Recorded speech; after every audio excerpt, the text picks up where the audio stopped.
Technical difficulties. Lots of them, for whatever reason, decided to plague us today as we tried because we have to do something after, and we have limited time. It's always how it works. So, hello everybody, and welcome to the Homewrecker Podcast. I am the Golden Greek, Alex Area. I'm joined as always by my beautiful, lovely, gorgeous, amazing trophy wife, the lovely Monique. Hello! How's it going? It's awesome. Terrific. Yeah. I have something I was so excited about that happened yesterday. Can I share? Well, yeah. I helped save a honeybee. Yes, you did. Yeah. I was outside making Orgonite, and under our deck we have some concrete, and I saw something moving on it, and I'm like, that looks like a bee. And I was watching it, and I'm like, yeah, that's a bee. And it kept getting up, and then it kept kind of falling down, like it wasn't normal walking. It was almost like pulling itself. And I'm like, something's wrong. What is wrong with this poor little thing? Did it get hurt? Did it get attacked? Is it sick? So I go over to it, and I'm looking at it, and I don't see anything physically wrong. It looked totally normal. So I'm like, okay, is something wrong? Maybe it's lost. So I got shungite. I have shungite powder, and I sprinkled it right in front of it, and it came over and it walked through it because it's like a fine powder. And so I'm like, maybe picking the shungite up will help if the frequencies are getting thrown off because of 5G. And then I was like, okay, it's still not getting up. So I picked it up, and I brought it to one of my tables that was clear. And I'm like, maybe it's thirsty. So I have popsicle sticks for crafting that I use. And I put that down because that's cleaner than the table I was working on. And I put some water. First I came running into the house to get water. And Alex was like, all right.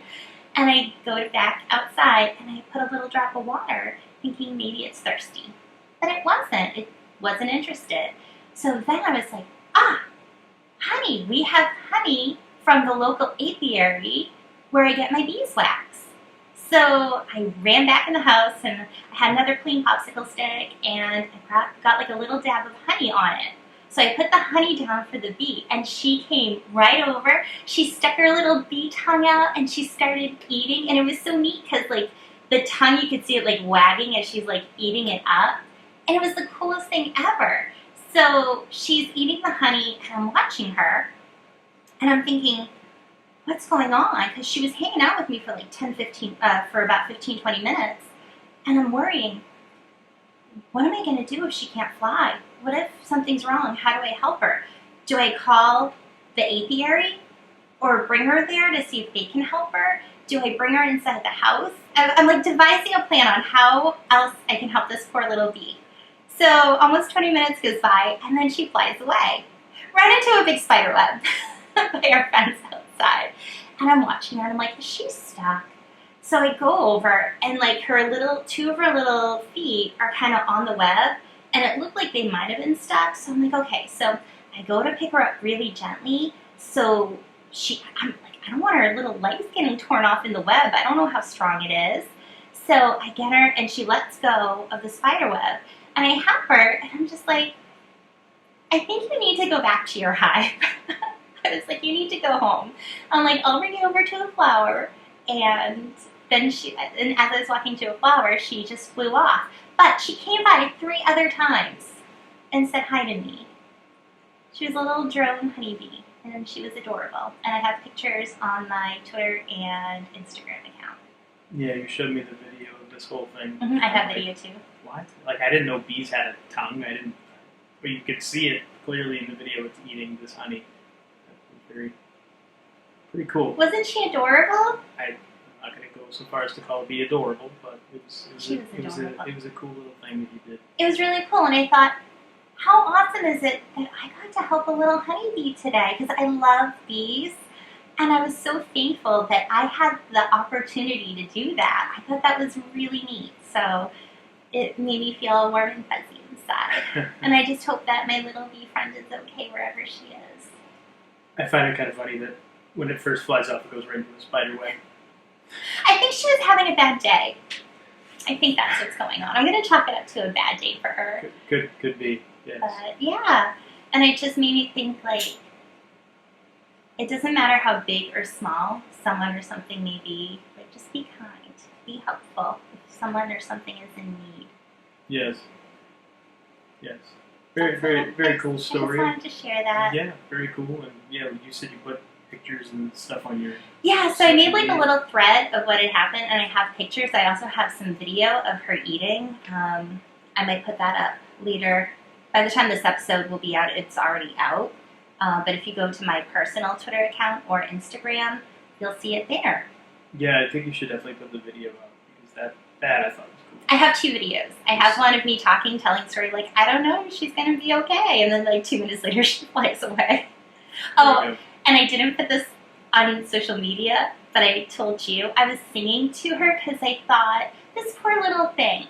So I was singing songs to her, and I swear she was wiggling her little bee bottom when I sang. So Tremendous. I made a friend.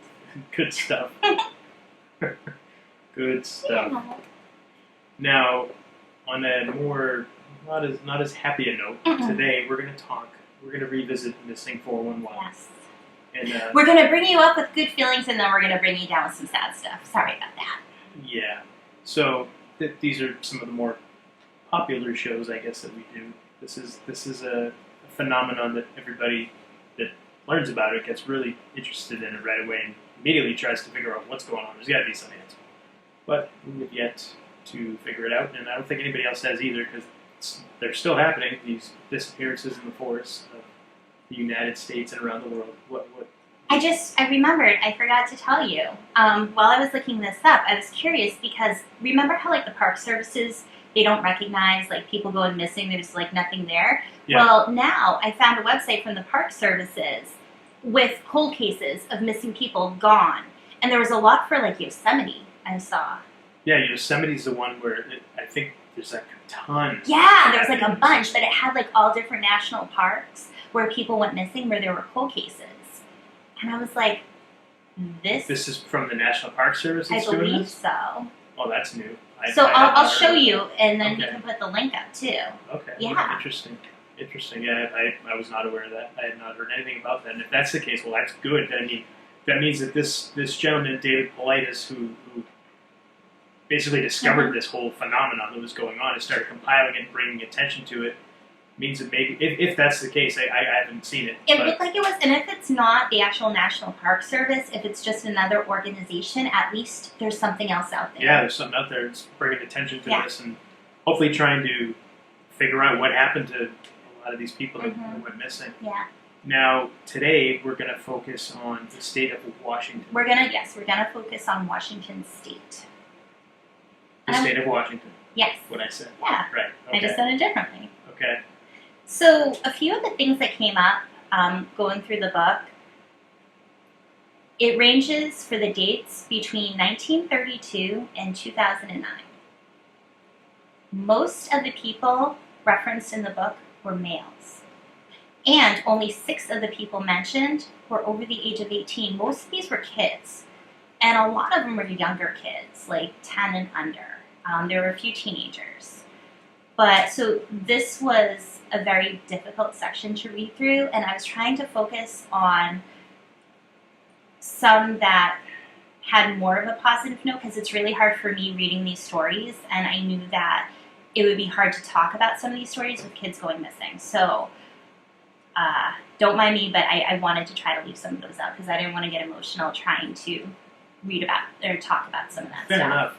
Which book are we pulling these cases from? So it is from Missing 411, Western United States and Canada. So this one, it has like Washington, it has Oregon, and some of the cases mentioned in Washington are actually like very north Oregon. So because it was so close to like where things were happening, they put it in there. And in the map, there's actually a cluster. Like, I'll show you. So see how, like, all around here, and I'll hold it up. I'll try to put a picture online. But there's, like, a big, like, this whole area. There's, like, a lot of stuff happening. Yeah, the Missing 411, he always illustrates these clusters of disappearances that happen in the different areas, like Yosemite, for example. So, yeah. So it tells us if we want to move, where not to move to. We're not to vacation. Don't move into the middle of a national forest. Pretty much. As if you could anyway. But yeah. Well, around there. But Right. there's like one story I'm going to talk about where a woman, it was like a town. All right. So, Well, yeah. well, let's start us off. So the first story is about a 2-year-old boy named Daryl Welby. This happened on April 30th, 1949. He is from Colville, Washington, and this happened at 4 p.m. So this little boy was playing outside in his yard, and the parents lost track of him. And it's funny because I was reading that, and I'm like, the parents lost track of him.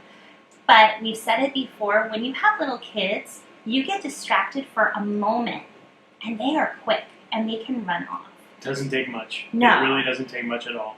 So it was like, all of a sudden he was gone, he disappeared. So the parents searched the yard. They went around and they talked to neighbors, and they were asking, have you seen our boy? They were calling his name. Because you think he's got to be close by. He couldn't have gone too far. He's a 2-year-old. So that's when they decided they couldn't find him. They contacted local law enforcement. And local law enforcement asked for federal assistance. And it was the Washington Highway Patrol, I guess, that responded. And they also responded with local sheriffs from Spokane, Washington. And those were the ones who called for the canine unit to come out and search for the boy. And I guess they had to get the canines from the Coast Guard. Because think about it, back in 1949, it's not like now where most major towns and cities have a canine department. So over 2,000 people searched within a 2-mile area of their yard. And it wasn't until the canines arrived the next morning at 5:30 a.m. And the canines tracked Daryl's scent to a ravine 1 mile from his house. Now, they searched a 2-mile radius, and they didn't find anything. But the dogs picked up the scent, and they found his cap, they found his pants, and they found one of his shoes. And about 30 minutes later, up the canyon, Daryl was found alive. He was almost nude, he was scratched, he was cold and wet. And he was found 14 hours after going missing. And while he was missing, it did rain and the temps dropped to 35 degrees. So this was a good ending. He was found. But there's a couple of things that brought up. Usually canines either don't get a scent or they get a scent that leads to nothing. These canines actually picked something up and they found him on that scent. And the other thing that was mentioned in the book is it might be possible because the canines weren't from that area. So maybe that had something to do with it. So there wasn't a major weather event, but it did rain and it got cold. But why were his clothes taken off? Yeah. His shoe. Before we talk more about that, why don't we explain to anybody that doesn't know what exactly Some new constitutes a missing 411 case? You mentioned the weather. Yeah. What else? Usually it's near a body of water. There was a ravine here. Okay. Mm-hmm. So the weather, it's just usually there's some kind of storm or something that happens after. Another thing is, a lot of times if they're found missing. Or if they're not found, articles of clothing are found. A lot of times if they're found missing. What does that mean? Sorry. A lot of times if they're found naked. Or partially naked. Okay. If they're not found, sometimes they'll find articles of clothing, so their shirts, pants, shoes. And we've talked about cases where like one little kid, there was no way he could have gotten his shoes off by himself and some of it's clothes, so it's like, how does this happen? Do you want to go over any others? I mean, those are the big ones, I think. And the canines. Usually the canines can't track them. Canines will get a scent, but they'll just disappear. Mm-hmm. They lose the scent just out of nowhere. And oftentimes, especially with the small children, they're found really far away. Oftentimes, the remains of people who unfortunately are found too late end up being in a place that was previously searched, or even people that are found alive are found in a place that was previously searched and gone over several times. I'm trying to think of, I know we've left out a couple of things, but those are some of the major characteristics that would classify a missing persons case as one of these unexplained disappearances that falls into the missing 411 category. Yeah. There was another story that didn't put down to talk about, but it was about another little boy. I mean, the mom and her other kids walked away for just a moment. They were, I think it was like 10 feet away. And they turned his back to him, and then he was gone.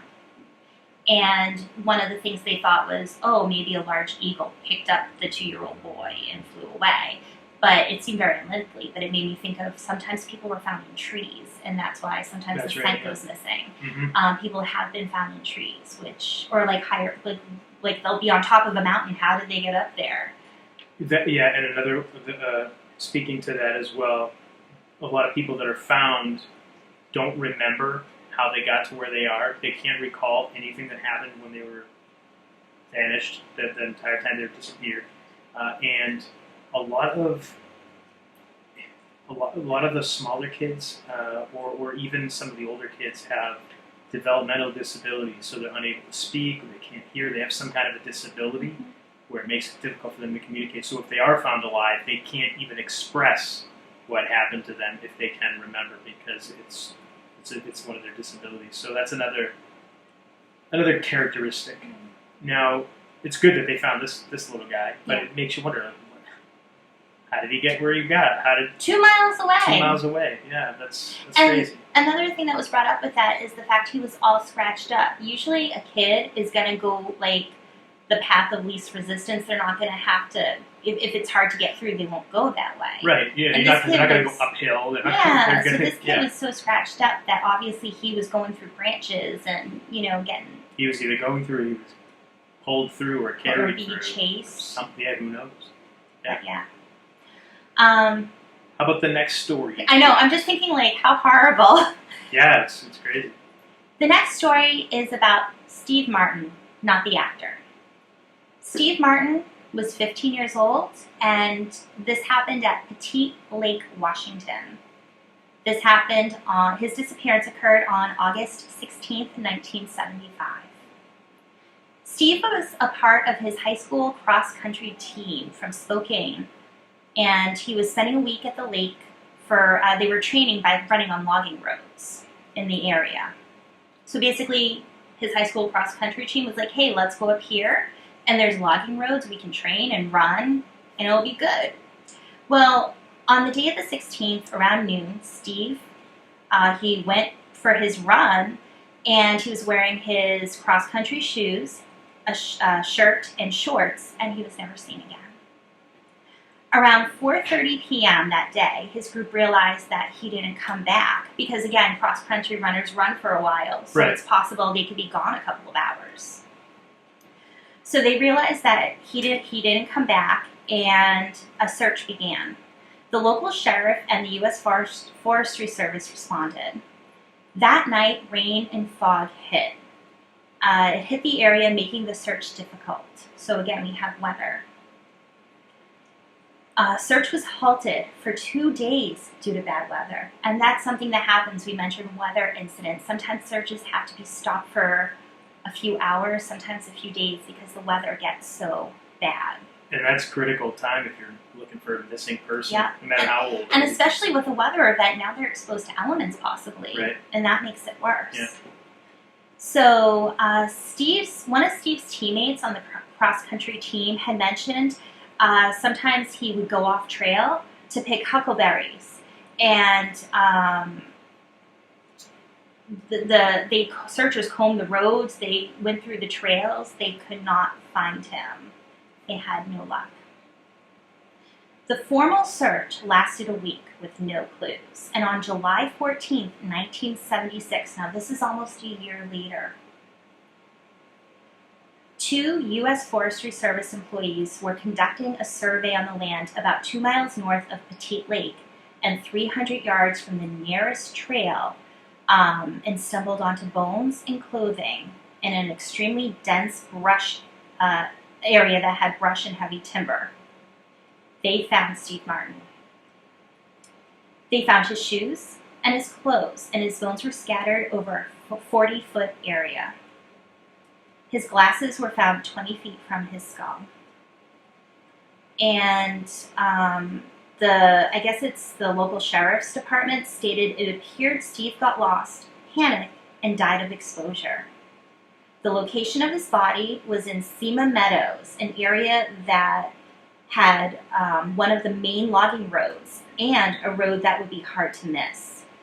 That road is the main road that runs to Petite Lake, and a road Steve probably ran. So to say that he got lost and panicked, he was right off a trail that went to the main road. So it seems like that would be unreasonable for somebody if you got lost, if you were right by a main road, to panic, and especially if you're running that area. Granted, it's not where he lives. He doesn't know the area that well. It just makes it seem, according to this, a little less likely. So this is a sad story that, I mean, at least they found him. They found his remains, so there's closure there. But I don't know if I buy that he got lost and panicked. Yeah, that's interesting, especially where you had the teammate that said that he would typically go off trail to pick berries and things like that. I mean, that... Yeah, it seems a little strange, but yeah, it's too bad. These are the ones that I don't like reading. I almost prefer the ones where they never find anything, because then you can imagine maybe they survived. Or they, yeah, you don't know. It's difficult, but, reading these. Yeah. One of the things, though, that when I was reading this, I was thinking, like, as a mom, I don't care if there's a whiteout snowstorm. If my kid is missing, I'm going to go out there and look. I don't care. So you can get stuck yourself? I don't care. I would need to look for my kid. I couldn't just let my kid sit there. Like, I would have to do something. Yeah. And, like, if it's raining and it's foggy, I don't care that it's raining. I'm not going to melt. Well, you're overgeneralizing this. They don't call off a search because of rain. I know. If it's extreme weather where it's going to be it's not going to do anybody any good to be out, then yeah. And I get for most people, but like if it's a hurricane, I'm going out there. I don't care. And I'm just saying, I would do that for my kids. So I can't imagine how difficult it must be for his mother, for his family, who are towns away. Well, they only mentioned his mom. Gotcha. That's why. Okay. But they only mentioned his mother. But to be however far away, and your kid gone missing, and then the search being put off, and you're just at home waiting for news. It's horrible.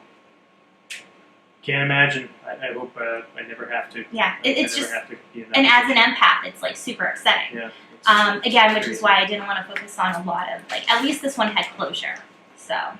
Yeah, that's the difficult part with a lot of these. I mean, obviously, with any missing persons case, you want to know what happened, especially with somebody close to you, like your child or a loved one. Mm-hmm. You want to know what happened. You want answers. You want the answers. Yeah. And just not having those answers is gotta. Like I said, I couldn't even imagine. I hope I never have to be in that position. Now, the next one is about Nancy Moyer. She was 36 years old from Tenino, Washington, and this disappearance occurred on March 6th of 2009. Nancy was the mother of two girls, ages 9 and 11. She was employed by the Fiscal Office of Washington State Department of Ecology in Lacey, which is approximately 30 minutes away from her town. I know that because I Google mapped it to do like a distance from town to town. All right. The night of her disappearance, she gave a coworker a ride home. Nancy was still married but separated from Bill Moyer. They had been separated for 2 years, and they shared custody of their daughters. So it seemed Bill had the girls that weekend, and on Sunday evening, when he came to Nancy's house to drop the girls off, the front door was unlocked, the TV and the heater was on, there was a glass of wine on the table, and her keys and purse were on the table as well. They were sitting on the kitchen table, but Nancy was gone. She was nowhere to be found. The detectives from Thurston County Sheriff's Office turned the investigation to a homicide to give it highest priority. Nancy's home sits in a rural area with no fences and open space between their homes. Tenino is approximately 3 miles east of I-5 and 10 miles south of Olympia. The elevation of it is 400 feet with dozens of small lakes, creeks, and rivers. The mountains and hills are covered by dense woods and forests. So basically, this woman went missing from her house. And they're just kind of giving you like an idea of what the town is like. But it was weird because it doesn't really fall under missing 411. But there have been instances where people disappeared from their yards. Yeah. But not necessarily from their homes, which made this one interesting, which is why I wanted to bring it up, because I'm thinking, okay, is it possible that she went outside into her yard? Maybe she heard a noise or something and went out. And that's something that could happen. But I thought it was interesting, and I thought, this happened in 2009, so it's a little over 10 years ago. So I looked up to see if I could find anything, if there's been any updates, if they found her, if they found her remains. Yeah. And I found some interesting information. Oh boy. In 2019, a man confessed to being her killer. Oh, really? Yep. His name is Eric Roberts, and he was a neighbor. I guess he lived like a few houses down from her. Julia Roberts' brother, the actor? Eric Roberts? No, I think it's a different one. Let's hope so. Okay. Just making sure. He said that there were a couple stories. He said he choked her and buried her in his yard. Basically, one of the stories that came out was that they were having rough sex, and he choked her and he accidentally killed her, and he panicked and buried her in his yard. But then his story changed, that he just accidentally choked her. But then it came out that he was on medication, and he didn't recall admitting anything, and he said that never happened. From what I understand, no actual evidence was found. They searched his yard. One article I read made it sound like they found something, but they wouldn't say what it was. That might lend information to the case, but that was it. He mentioned he used a scarf to choke her, but then he was like, he said I was on medication at the time. I have no idea why I said that. So apparently they arrested him at the time, but they never filed charges because there was no actual evidence that he killed her. And he also said that he didn't. He was on medication, so he was just kind of rambling. But then another article came up about Bernard K. Howell III.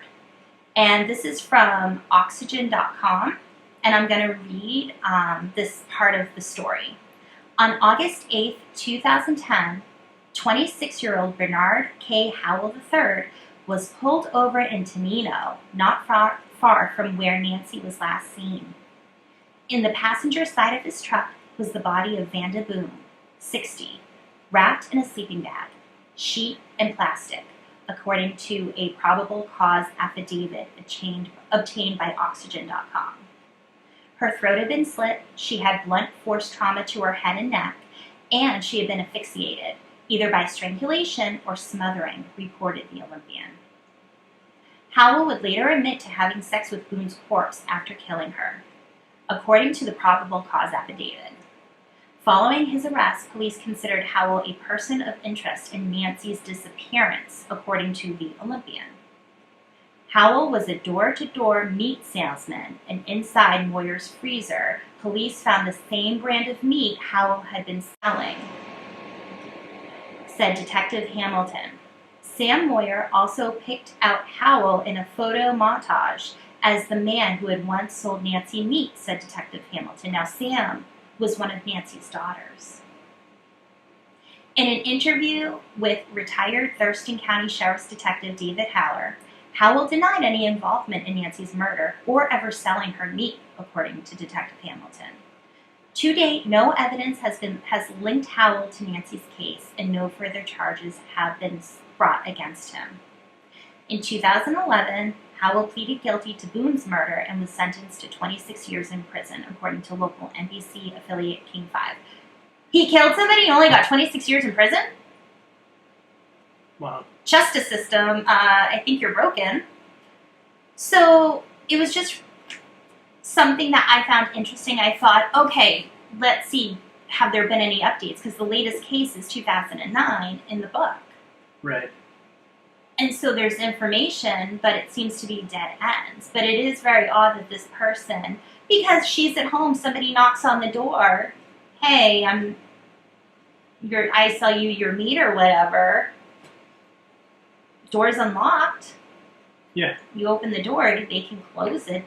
So it's very possible.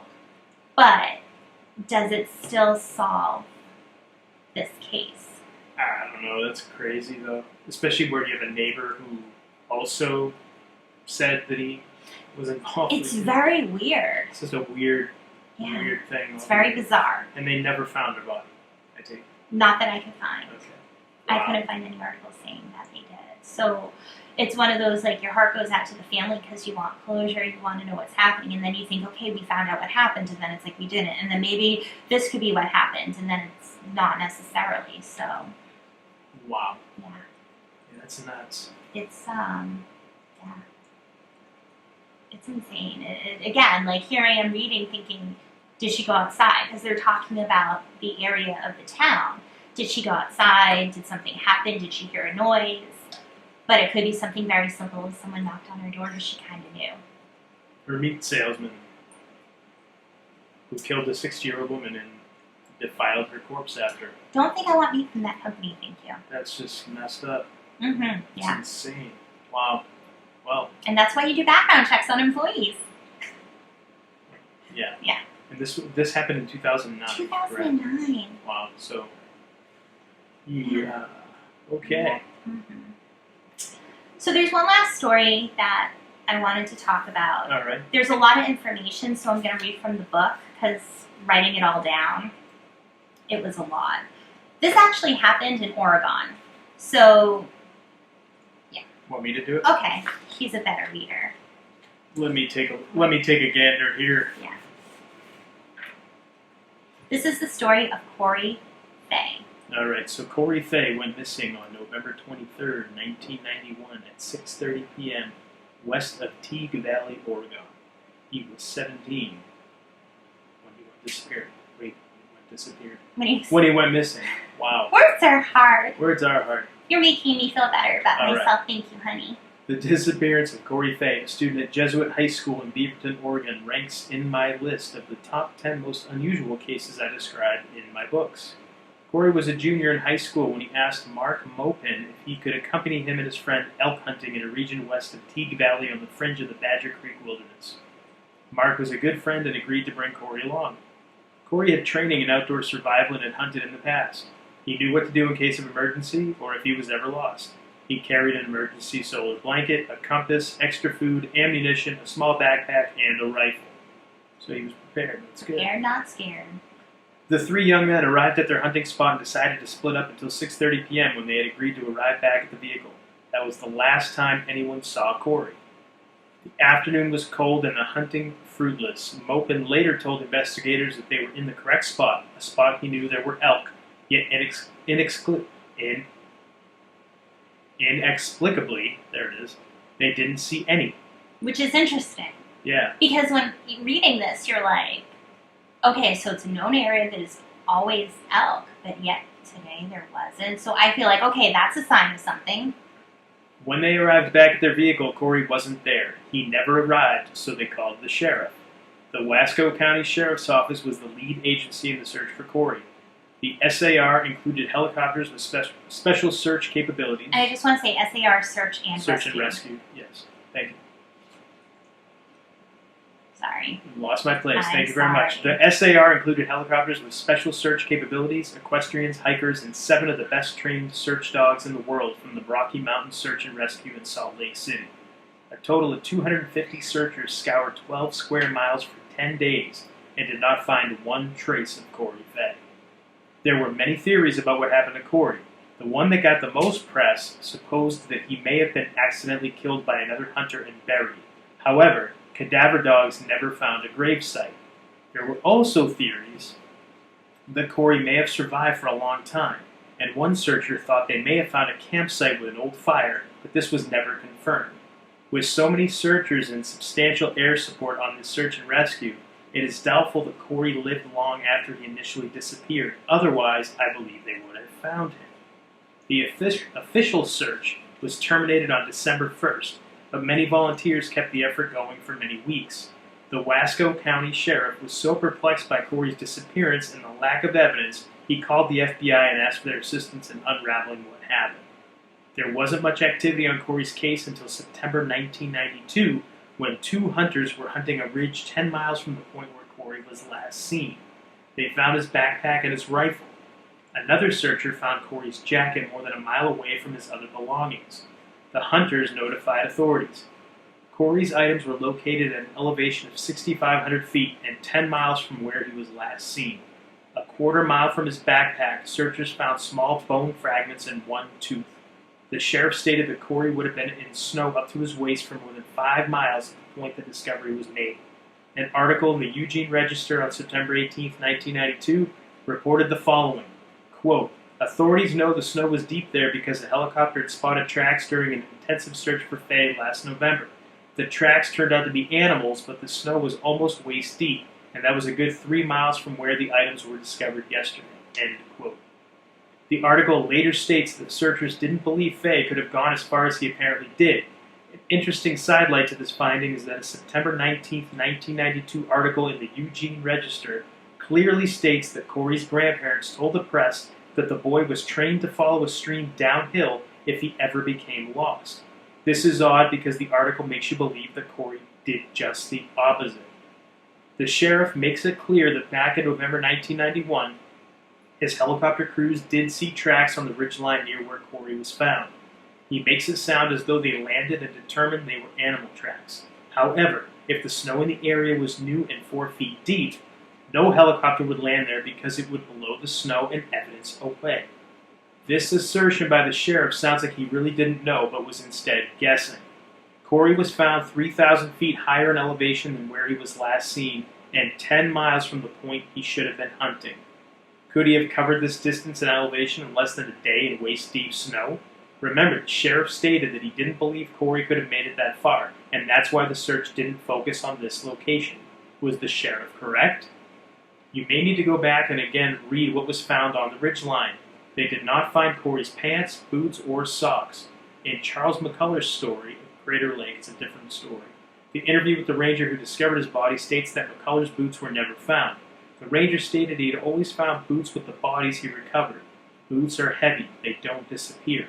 What is equally unusual about the discovery of remnants of Corey's body is that no skull was found and only one tooth could be located. This is all that was recovered, even though the sheriff sent in 30 people to do grid searches of the ridgeline across a 1.25 mile area. Searchers did not find large bones normally associated with finding a skeleton, femur, ribs, hip, vertebrae, etc. This case disturbs me greatly. There are many similarities in other cases in this book, including those of Springfield in Montana, Schuyler in Yukon, Huggin in Ontario, and McCullough in Crater Lake. The fact that searchers could only find bone fragments, no skull, and only one tooth is highly unusual. The fact that Corey's gun, backpack, and other personal belongings were strewn along a ridgeline strikes me as bizarre. Nothing any hunter would voluntarily do. Corey's disappearance and the sheriff's lack of initially found evidence was deemed unusual when the search was nearing completion. Corey was a smart boy. He was well trained and knew not to walk uphill. Anyone who has spent time outdoors in the winter knows that it gets colder the higher you go. Rain turns to snow, and that leads to hypothermia. Corey was trained to follow creeks and rivers downhill, which will eventually lead you to a roadway and civilization. You will read about several hunters in Oregon, Washington, and Idaho that disappeared while elk hunting. Many of the facts of their disappearances do not make sense. As you read about these incidents, think about these facts and ask yourself, could these things have voluntarily occurred, or was there something else at play? I believe that the Wasco County Sheriff believed something highly unusual happened to Corey, something so unusual and so beyond his investigative ability that he got the FBI involved. Remember, the FBI does not get involved in any missing person cases unless there is some evidence of a crime, abduction, kidnapping, etc. Here is another case where the FBI gets involved in a rural disappearance, yet law enforcement does not tell the press any facts justifying the FBI's involvement. Questions to consider in this disappearance. Where are Corey's boots, socks, and pants? Why would Corey remove his own coat? Why would Corey drop his firearm? Why would Corey do everything contrary to his survival training? Could Corey have walked 3 miles in waist-deep snow on a cold ridgeline? And why would he if he looked below and saw there was no snow? Why would he even be on a ridgeline in cold weather? Why would he be 10 miles from the point he needs to be at in a one-day hunting trip? Why would the sheriff summon the FBI unless there was evidence of a crime? Where are the rest of Corey's bones? Yeah, that was it's crazy. It's like, again, a hunter, somebody gone hunting, somebody who's experienced. And not just that, but we talked about the Missing 411 movie. Yes. The little boy who was found up the mountain. A lot of times these cases, they're going uphill. They're going up a mountain. It doesn't really make sense because these are people who are trained not to do that. Or kids where it doesn't make any sense why they would do that. Right. Yeah. And that's the thing. You think about it. If you're tired, you're hungry, you're not going to You're cold. be making more work for yourself by traveling uphill. Even if you don't know what you're doing, you're going to go path of least resistance, which would be going downhill. Yeah, it's a lot of just crazy questions and mysteries. Yeah, a lot of stuff just doesn't make sense and add up. And again, when you think about it, you feel like there are people, they know what's going on or they have an idea, and they're just not telling us. They're not sharing it with us. That's what it feels like. I feel like the sheriff here, for example, he must have known something or has experienced or heard maybe urban legends or tales of the area that these type of things maybe have happened in the past that just weren't publicized or whatever. But yeah, it does seem like he had to have known something's going on. Otherwise, why did he call the FBI? And again, none of those details are made public, so we don't know why he notified the FBI. But again, they don't get involved just for run-of-the-mill disappearances. There has to be evidence or suspicion of something in order to get them to actually come and be involved. Yeah. It's,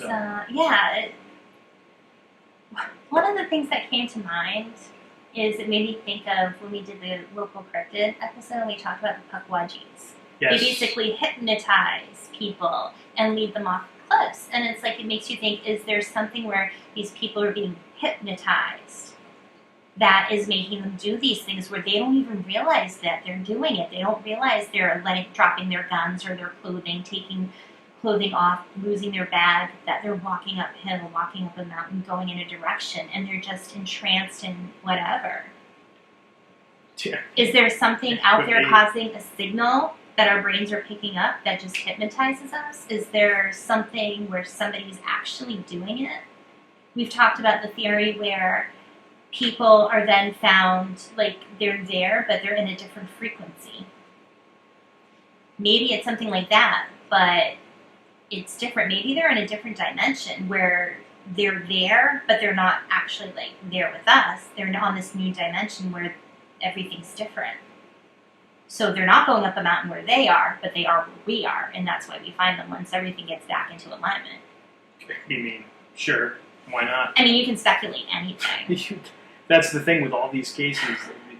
Yeah. There's no explanation. That's why they're in this series of books. And this isn't the only book. I think we've stated before. He's got a series of books out. I told you the other day, I think there's like 2 or 3 new ones out that I just found out about as well. So you got to get those. Yeah, so this is definitely something that it's an ongoing thing, and it doesn't just happen in the United States. These are worldwide disappearances. So I think we're definitely going to revisit Missing 411 again in the future. And I say to people, if there's a certain area you want us to talk about, if there's a certain person or a certain story that you want us to talk about and discuss with us, let us know. Yeah, absolutely. Reach out to us. We have social media. We have Instagram. Homewrecker Podcast. A Twitter. At Homewrecker Pod. Parler. Yes, at Homewrecker Pod. And that's Parler, yes. Right? All right. And you can also find us on our website, which is homewreckerpodcast.com. Absolutely. And if you haven't already, please feel free to go on over and hit the subscribe button wherever it is you listen to your podcast or you get your podcast. It just kind of helps us grow our numbers and increase visibility, especially if you leave a 5-star review. 5. I want 5. Please, and thank you. Nothing below 5, please. Yes, and we appreciate everybody's support with that. Yeah. And you got anything else you want to add before we? I just, on a good note, I'm like wondering, should I leave the video of the bee eating honey on the YouTube so people don't feel so depressed? I think that's a good idea. You should splice that. You should. I'll put that in so people can. Yes, and speaking of that, you can find us on YouTube if you're listening right now, but you want to see my beautiful wife as she talks and orates and tells stories of saving bees. Find us on YouTube, and you can also find us on Brighteon as well. And please subscribe. I've noticed we're getting more and more subscribers on YouTube, which is fabulous. That's a great We've thing. had a lot of people comment. So before we started filming our podcast, we put sound clips up on YouTube. Yeah. And a lot of people have been commenting on the missing 411 sound clips. So hopefully this is something that our YouTube subscribers and anyone else will find interest in. And again, let us know. Is there a certain person you want us to talk about? Is there a certain story? Is there a certain area you want us to talk about? Let us know and we'll work on it. And I sent an email out to David Politis, or I think it was, I'm pretty sure he's the one that responds to those emails. I never heard back, so I might try reaching out again. To see He's a busy guy, though. I get it. I mean, especially now where this whole phenomenon and everything is blowing up. I get it. He's busy. So, but that's definitely something, we're trying. I'd love to talk to him, even just for a little bit, just to kind of, just get the story of how I've heard him speak of it before, but I'd just love to hear any new developments, anything new, any new theories that he may have. Yeah, absolutely. But until next time, I am the Golden Greek Alex Area, and I've been joined as always by my beautiful, lovely, gorgeous, amazing trophy wife, Monique. And you've been listening to the Homewrecker Podcast.